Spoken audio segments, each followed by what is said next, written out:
শুধু দুনিয়া, শুধু দুনিয়া। জীবন চলার পথে আমাদের কাছে তো দোয়া চাই বেশি, যেহেতু আমরা পথে পথে থাকি, মানুষ দেখা হয় বেশি, কিন্তু দোয়া চাচ্ছেন কিসের?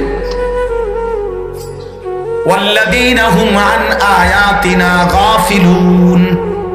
4 নম্বরে আল্লাহ বলেন, আমি আল্লাহর আয়াত, আমার বিধান, আমার হুকুম, আমার দ্বীন, আমার শরীয়ত, আমার কোরআন, আমার বন্ধুর সুন্নাহ, এই সব কিছুর ব্যাপারে একদম গাফেল।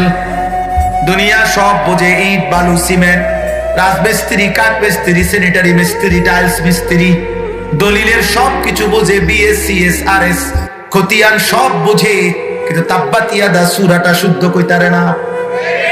কুল হুয়াল্লাহু আহাদ সূরাটা সুন্দর বলতে পারে না। আত-তাহিয়াতু লিল্লাহি ওয়াস-সালাওয়াতু ওয়াত-তাইয়্যিবাত, আজ 60 বছর নামাজ পড়ে এটুকু তাসবিহ সুন্দর পড়তে পারে না।